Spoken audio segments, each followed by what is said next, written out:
जब आपका मन आपके एलाइज के साथ आपके बेसिक मुद्दों पे नहीं मिलता है तो जो क्वालिटी होगी इस अलायंस की। देखिए, जब राजनीति में पोलराइजेशन होता है वो एक अलग पहलू होता है जिसमें किसी दलों का दूसरे दल के अंदर एसिमुलेट होना होता है। जब कोएलिशन होता है तब वैचारिक ध्रुवीकरण नहीं होता है। सब पार्टियां अलग अलग हैं क्योंकि सबके अपने अपने विचार हैं, वरना एक ही दल होता क्यों अलग अलग दल होते। भारतीय जनता पार्टी ने एज अ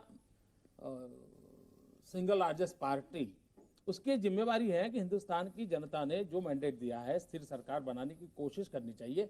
भारतीय जनता पार्टी ने इनिशिएटिव लिया है और हमें लगता है कि हम हिंदुस्तान के आम आदमी की इच्छाओं की पूर्ति के लिए जो मिनिमम बातें हैं उसको हम पूरा कर पाएंगे। आपकी सरकार अगर देखने में स्टेबल लगे भी, मतलब चल भी जाए, तब भी आपके ऊपर चारों तरफ से इतने थपेड़े पड़ेंगे कि आप लोग जो करना चाहते हैं अपने मन से वो नहीं कर पाएंगे। इतना तो स्वीकार करिए। मुझे नहीं लगता है हम वो सब करेंगे जिसको हमने नेशनल एजेंडा में कहा है, और हिंदुस्तान की जनता को हम करके दिखाएंगे और देश की जनता को भी आशा है, भरोसा भी है। ऑडियंस से आई थिंक एक सवाल पूछना चाहते हैं आप। मोदी जी, आपकी पार्टी के जो इशू थे मेन, वो आपने इस वक्त मजबूरी के अंदर खत्म कर दिए। काश अगर आप इलेक्शन से पहले इन तीनों को खत्म कर देते तो आपकी फुल मेजोरिटी आ जाती। भारतीय जनता पार्टी अपने सिद्धांतों का उपयोग वोट बैंक की राजनीति के लिए नहीं करती है। हमारे लिए जो सिद्धांत है वो सिद्धांतों को हम आज नहीं तो कल कभी न कभी हिंदुस्तान की जनता की इच्छा आकांक्षाओं को पूर्ण करने के लिए उपयोग में लाने वाले हैं। फिलहाल हमारे सामने जनता ने जो मैंडेट दिया है वो मैंडेट इस प्रकार का है कि हमको और लोगों को साथ लेना है। मोदी जी, आपने हरियाणा को संभाल रखा था, लेकिन इन चुनाव में आपकी पार्टी क्यों पिछड़ गई? सिर्फ एक ही सीट मिली। वहाँ जो शराबबंदी का एक प्रयोग किया गया, जनता में से जिस प्रकार का एक सामाजिक जागरण का काम होना चाहिए उससे पहले ये होने के कारण जनता के मन में एक अविश्वास सा भी पैदा हुआ कि भाई ये शराबबंदी के कारण कुछ ज्यादती हो रही है, पुलिस का कुछ इंटरफेरेंस हो रहा है, उसके कारण जनता की नाराजगी होना स्वाभाविक था। तो एंटी एस्टैब्लिशमेंट फैक्टर था जिसके कारण भारतीय जनता पार्टी को नुकसान झेलना पड़ा है। जसवंत सिंह फाइनेंस मिनिस्टर बनने जा रहे थे, सारे अखबारों की हेडलाइन थी, और शायद अटल जी का शायद ये फैसला भी रहा होगा, लेकिन आरएसएस ने एन वक्त पे कहा कि नहीं, ऐसा नहीं होना चाहिए, वो खुद चुनाव हार गए हैं इसलिए उनको बनाना ठीक नहीं होगा, और आरएसएस की चली, अटल जी जो प्रधानमंत्री हैं उनकी नहीं चली। ये सरासर झूठ है। भारतीय जनता पार्टी के निर्णय भारतीय जनता पार्टी करती है। आज तक कभी भी आरएसएस ने किसी भी विषय में कभी भी दखल नहीं दी है, लेकिन कुछ लोगों को जब कुछ मिलता नहीं है तो इस प्रकार की बात करने के लिए कहीं न कहीं आरएसएस को लाना उनके लिए अनिवार्य हो जाता है। होता क्या है कि मीडिया में स्पेकुलेशन शुरू होते हैं, फलाना ये बनेगा, डिकना ये बनेगा, फलाना ये बनेगा, हेडलाइन बना देते हैं। जब बनता नहीं है तो उनको लगता है यार हमारा अखबार तो झूठा निकला, अब अखबार को सच निकालने के क्या कहना, तो ये कह देंगे फलाने के कारण नहीं बना। वैसे मोदी जी, आप लोग ये झूठ क्यों बोलते हैं बीजेपी वाले कि आपके आरएसएस से कोई? हमने ऐसा नहीं कहा। हाँ, मैंने ये कहा कि आरएसएस कोई दखल नहीं देता है। लेकिन ये भी तो झूठ है। नहीं, ये सत्य है, और ये झूठ कहने का अधिकार आपको नहीं मिलता है इस प्रकार से। आप सबूत दीजिए। How are you going to say this? देखिए, आप ही के वीएचपी के एक लीडर ने, सीनियर लीडर ने ये खुद कहा कि गुरु गोलवलकर जी ने खुद अपने स्टेटमेंट में ये कहा था कि बीजेपी यानी कि तब जनसंघ भी उतनी ही करप्ट हो सकती है जितनी कांग्रेस पार्टी हो गई है।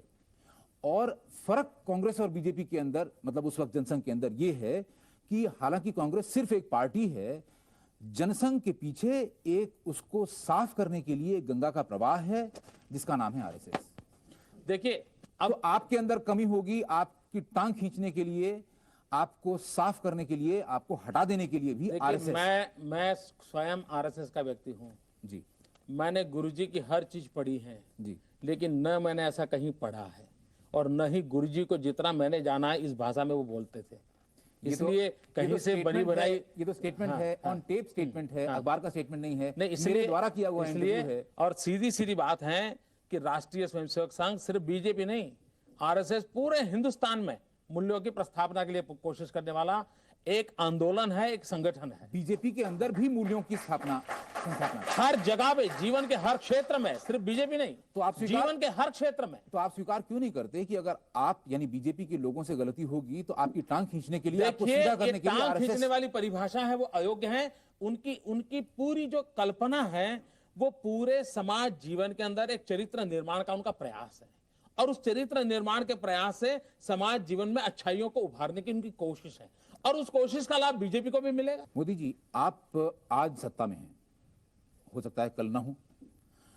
आज सत्ताधारी होने के नाते, सरकार में होने के नाते आप क्या शपथ लीजिएगा कि जनता के हित के लिए आप सबसे महत्वपूर्ण खुद क्या करेंगे? देखिए, हम सत्ता में न हो, कल भी न हो, ये सपने बहुत लोगों के हैं, लेकिन पूरे नहीं हो रहे। जहां तक शपथ का सवाल है, मुझे लगता है कि हिंदुस्तान में राजनेताओं की और राजनीतिक दलों की क्रेडिबिलिटी ये दांव पे है। ये क्रेडिबिलिटी कैसे बने, विश्वसनीयता कैसे बने? दूसरा विषय है ट्रांसपेरेंसी, पारदर्शिता।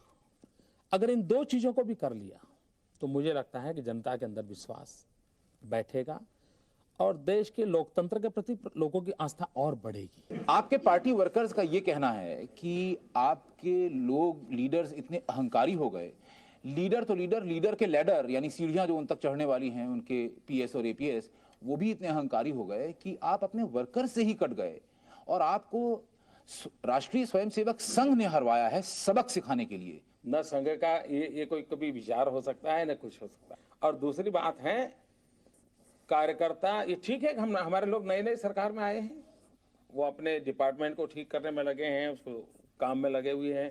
हो सकता है कहीं पर ये कंप्लेन हो सकती है, मैं मिलना गया, मिलना नहीं, आपके हो गया। सारे वर्कर जिससे बात करो कहते हैं हमको गुलाम समझते हैं, हमारे साथ ऐसा दुर्व्यवहार करते हैं, हम क्यों इनके लिए मैं भी काम करें? वर्कर हूँ साहब, मैं तो गुलाम नहीं मानता हूँ। आप कहाँ? आप तो मैं नेता वर्कर हैं। हूँ भैया। आप तो नेता हैं। मैं भी वर्कर हूँ। आप कह रहे हैं कि आपको आरएसएस ने नहीं हरवाया, आपके प्रधानमंत्री, आपके पार्टी के प्रेसिडेंट सुषमा स्वराज, ये सभी लोग बार बार ये कह रहे हैं कि बीजेपी को बीजेपी ने हरवाया, घर के चिराग ने घर में आग लगा दी। अटल जी ने ऐसा कहा है और आडवाणी जी ने ऐसा कहा, मैंने सुना नहीं है। सुषमा जी का जरूर मैंने सुना है। सुषमा जी ने दिल्ली के रेफरेंस में ये कहा है। मैं भी इस बात को अलग ढंग से कहता हूं, मैं सुषमा जी के शब्दों को एंडोर्स नहीं करता हूं, लेकिन मैं जरूर मानता हूं कि दिल्ली में कांग्रेस ने हमको पराजित नहीं किया है। दिल्ली में हमारा सेल्फ आउट है। मतलब जैसे क्रिकेट में रहता है ना, कोई विकेट कैच आउट होता रहता है, कोई रन आउट होता है, कुछ बैट्समैन का खुद का बैट टच हो जाता है विकेट को, मतलब हिट विकेट हो गया हमारा। हाँ, तो हम लोग सेल्फ आउट है। दिल्ली के मामले में हम सेल्फ आउट है।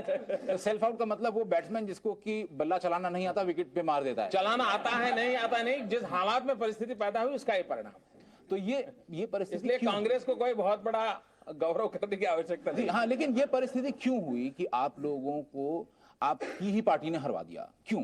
हम इस दिशा में चिंतन कर रहे हैं और मुझे पूरा भरोसा है कि चिंतन तो आप कई दिन से कर रहे हैं, मतलब कुछ निकला कि नहीं निकला? निकलेगा और आप तक पहुंच जाएगा। नरेंद्र मोदी जी, आपका हिंदुत्व का नारा था जिससे कि आपकी लोकसभा में 2 सीट सन 84 में आई थी, वहां से बढ़ के आप लोग बढ़ते बढ़ते 1998 में सरकार बनाने के मुकाम तक पहुंच गए। अब आपका हिंदुत्व का नारा भी फेल कर गया।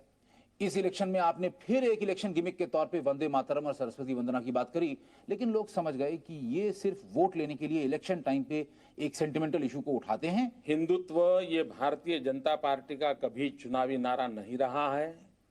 हिंदुत्व ये हमारे लिए आर्टिकल ऑफ फेथ है।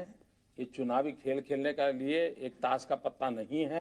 ये इशू कभी था ही नहीं। हिंदुस्तान में अनेक सरकारें आई, सरस्वती वंदना के साथ कार्यक्रम हुए थे, और ये सोनिया वंदना में लगे हुए लोग सरस्वती वंदना को भूल गए। आपका आर्टिकल ऑफ फेथ है हिंदुत्व, तो ऐसा क्यों होता है कि जब इलेक्शन आता है तभी आपकी फेथ एकाएक उजागर हो जाती है? सरस्वती वंदना ये गुजराल साहब जब प्राइम मिनिस्टर थे उस कार्यक्रम में भी हुई थी। ये कोई डॉक्टर मुरली मनोहर जोशी के कार्यक्रम में नहीं हुई है। इसको इश्यू बनाया उन लोगों ने जो वोट बैंक की राजनीति करते हैं। इस प्रकार के इश्यू भड़काने से लाभ हो सकता है, तत्कालीन लाभ हो सकता है, इसलिए उछाला गया। हिंदुस्तान के कार्यक्रमों में सरस्वती वंदना कभी नई चीज नहीं थी। इस बार इसलिए उछली क्योंकि चुनाव था। नहीं, चुनाव में उछालने से वोट बैंक की राजनीति रिवाइव होती है। नहीं, आप लोगों ने पहले जिद करी कि सब को सरस्वती वंदना करनी होगी। मुसलमान नाराज हुए, आपके हाथ से निकल गए, पोलराइज हो गए, कांग्रेस के पास पहुंच गए। फिर आपने हाथ पीछे खींच लिया, कहा नहीं नहीं ऐसा हमने करने को नहीं कहा, तो जो हिंदुत्व वाले वोट थे वो भी आपके हाथ से निकल गए। ये आपकी थियरी है, आप गलत सीक्वेंस के आधार पर बात बता रहे हो। जी, तो सही सीक्वेंस बताइए ना। मैंने बता दिया जी। कि ये कांग्रेस ने वहां उछाला मुद्दा और वोट बैंक की राजनीति करने के लिए उछाला है। भारतीय जनता पार्टी जिस सरकार में है, उस सरकार ने कभी नहीं कहा है कि सरस्वती वंदना कंपलसरी करेंगे। It was a part of the programme जिसका विरोध किया गया प्रीवियसली। ये कितने हिपोक्रेट हैं देखिए, जिस समय गुजराल साहब की सरकार थी उस समय भी यही हुआ था, लेकिन उस समय नहीं उछला क्योंकि वो उनको तो अधिकार है बिन सांप्रदायिकता का। जनता के सामने समस्या है महंगाई की, उसके सामने समस्या है लॉ एंड ऑर्डर की। आप कह रहे हैं कि हम 2020 में तुमको एक ऐसा शासन देने वाले हैं जो कि इतना बढ़िया।